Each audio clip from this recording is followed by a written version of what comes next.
you'll allow me, I had already given a commitment on COG. Can we close that issue? Let's close and that move discussion. forward? Because we said Tuesday 10 o'clock. Yeah, I think we, so that we can finish with clinical officers. Dr. Nyekal. I agree with the governors, the two governors on that.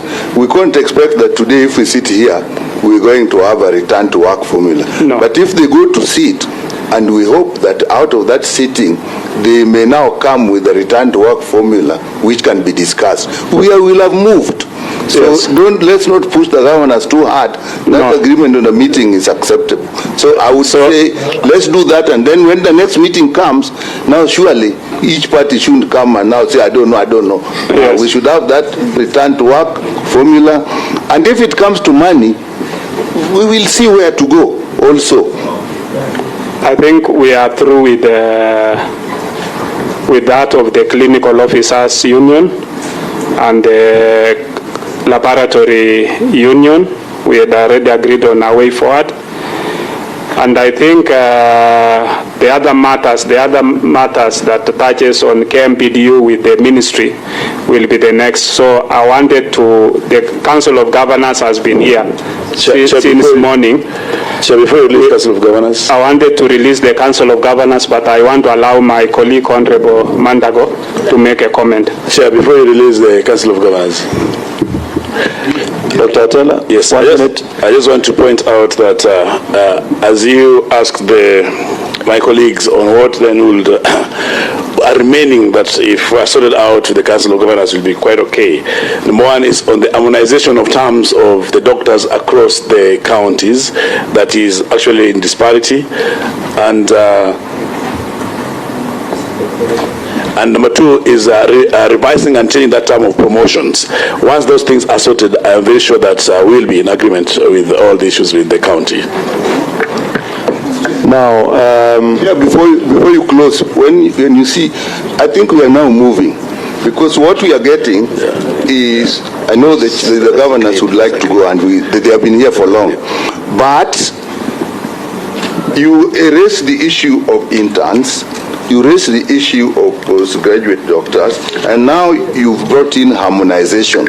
Now, these ones, and I would like to get the attention of the governors. I would like to get the attention of the governors. These three things, interns, postgraduate doctors, harmonization, as much as they may not be directly under the governors, they affect the governors gravely. Yes. So that as they leave, and we discuss it with the ministry, we must realize, I want to give an example. Interns, they work with you most of the times. And whatever decisions we make, you know, this money. Even if the money comes to you, Sinatoka Treasury, even if it goes to the ministry, it's just the route it follows. Some go to the ministry, then to the employees. Some go through you and then to the employees. So we can go there. So if we then will agree on that, we should take that is a matter coming. Postgraduate, I've never agreed with you more. And the minister knows my view. They should be paid nationally, because then it releases your money so that you can employ people on contract terms when they're away. So we have to convince those people that what you have got in the division of revenue, let it be saved, you use it. When now we come to manning Kenyatta or manning Moi, because those guys are manning Kenyatta and manning Moi. If they are not there, those places do not work. So these are the areas we are thinking about. So as you are going, don't think that now it's nothing to do with you. I believe that we can come back later when we are now moved one step forward. The whole nation thing is going on, but if there is another input that makes things easier, why not? Thank you. That's my position. I wanted to give the I want to give a commitment of a day for the KPMDU, so we can... Before you go there, I think we are making good progress. But I just wanted to say a few things in regard to KMPDU. And I think one of the things I would want to say to the unions, you know, when we engage, and we have sat down to engage, let's engage in good faith. Let us be honest. When we have agreed on a position, let's stand by that. And if, for some reason, our advisory council, whoever doesn't agree, let us be candid to say we had agreed, but when we reverted to our council, it was not agreed, so that we know where we are starting from and eliminate any confusion. That's number one. Number two, there are things, and I heard one of the union people say that there was a declaration in Kericho. And if you remember very well, in that declaration, we agreed that the Human Resource Advisory Council will deal with the harmonization processes progressively in place of the Health Service Commission. So where have you thrown the Human Resource Advisory Council? You know, we must find progress and some good direction. Number three, even as we release COG, so that also KMPDU will think about. The reason why we had devolution in the first place and why Kenyans decided that we must have devolution was to make sure that we have equitable service across the country. Now, a county like Mandera, a county like Wajir, where you know your members, if they are transferred today, the next thing they will seek is a transfer back to Nairobi.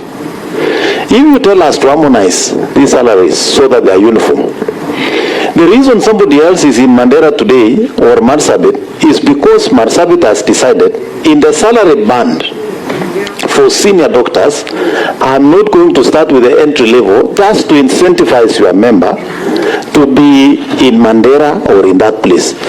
What would be outrageous if that is what is happening is if salaries are being paid outside the band. I think that is something that would need to then be addressed. Finally, I would also want to ask, if there are only 11 counties with issues, should we really have a national strike? And as Nikala said, on the issues of interns and postgraduate training, I would want to ask the union, what case do you have against counties? They have released you to go and study. Your salaries are being paid. You have a problem with Kenyatta or national government. Why should we have a sympathetic strike? And the final question is, now that we have referred to court matters that have been here, the court has said there must be a minimum service.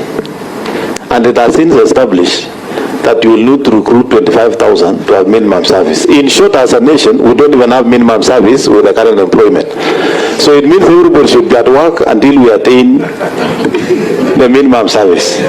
But that is not to say that there are no issues that needs to be addressed. One of the issues, I agree with counties and national government, and I'm happy the cabinet secretary is here. This is a matter that has taken so long on the table. The issue of doctors going on studies, the Ministry of Health, national government must take up paying their salaries. I think that is something that we should not even go around debating. Let's only agree when do we start. The fact of the matter is we cannot start in the middle of a financial year. We have an opportunity now that we are heading to a new financial year to set some records straight. Finally, for Council of Governors, when I listen to the Clerical Officers Union and their issues stem more of your absence from engaging. I want to encourage you, you know sometimes, and you know I've been in COG, sometimes the letters are not properly addressed, Chair. Don't worry, even if they're addressed to County Secretary, because we are addressing a matter of national interest, let's just deal with this matter so that we are able to resolve. I like the commitment and the goodwill that all of you are willing to engage. This is what we need to do with the remaining part with national government. And CS on that matter of interns and so forth, we are not asking you to make a decision here, but just know that generally speaking, when doctors go on studies, the law is very clear. You people must take up that responsibility, and I'm happy Dr. Nyikali is saying it will allow counties to employ doctors on contract. So that contract is what we also need to discuss. And I think PAC has given an advisory in terms of the terms of service for equal pay for equal duty. I think the other matter that needs, so that even when COG lives here, is the issue of UHC workers, those who are employed by national government. if a decision needs to be made, of course you know what to do. Resources follow function. You release the function, you release the resources that accompany that function, and then that matter is closed. I think there has been no issue. So let's finalize on the issue of KMPDU, and I think the issue of interns is a very hot matter. And as we allow COG to leave, just know that as Nikala said, interns functionally is an issue of national government, but it affects you because you also work in the counties. And finally, there has to be some proper arrangement on that matter. So I think with that, we shall allow COG to, unless National say make the closing remarks. And Chair, as they go and leave us with this kind of interns, our definition of an intern here, which was done by somebody else, just go and read it as you go. Don't give this. Thank you. Chair, Council of Governors, give your closing remarks. Thank you, Chair. On behalf of the Council of Governors, we want to take this opportunity to appreciate both the joint committees of the National Assembly and the Senate for this session. It's unfortunate that we have had to take such a long time before this matter is resolved, and we hope that this will be the last time we are getting into these issues, and that the unions will finally make a decision to go back to work.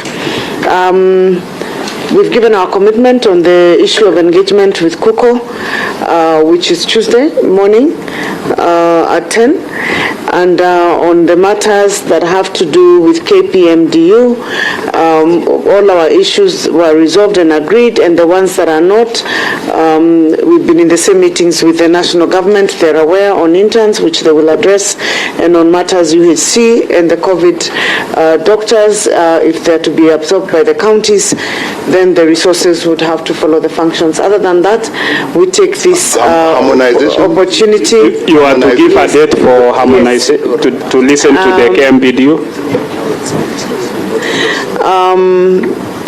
Also, before I finish, I would like to give the timeline for the KPMDU as Tuesday at 2 p.m. So KUKO is at 10, and and Tuesday and 2 p.m. is KUKO. Yes, and I mean KUKO at 10 a.m. KUKO, and then KMPDU at 2 p.m. KPMDU at 2 at COG Delta House. Chair, the meeting will be led by the Chair Health, Governor Mutomi. Yeah, he will be present with the Secretariat team. With the Sang. And Governor Sang, the whip. And your Vice Chair. Yes, if he's around. No, we want him to give a commitment. Will you be there, Vice Chair? He will confirm with the team, because he's not sure whether he'll be in Nairobi or not. Wajir is far. Yeah, and sometimes there are other engagements.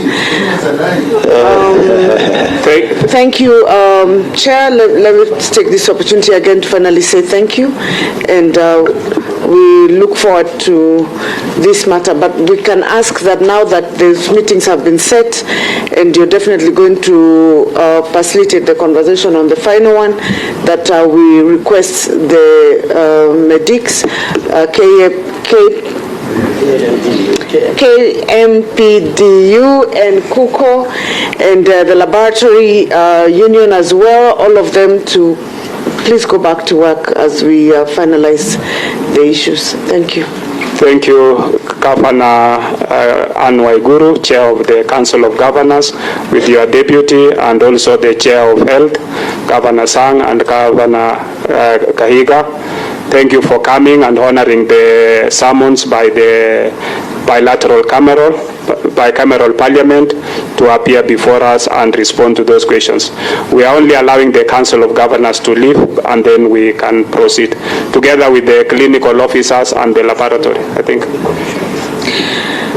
And Chair, before we leave, sorry, I forgot one small thing. Yes.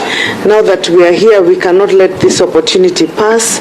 All these issues that we have raised are to do with resources. We are in the process of negotiating the DORA. We are requesting for the support from these committees, both at the National Assembly. You have seen the critical issues that are pertain to the health sector, to support the counties to get more resources to be able to cater for these functions. But we wanted to appeal to the chair of the Senate and also to you as well, because I know they will end up in both houses. Thank you. Thank you. Chair, your clarity, you are saying I thought we still have issues with the ministry. You have issues with the ministry? Okay, then you can remain. Yes. Okay.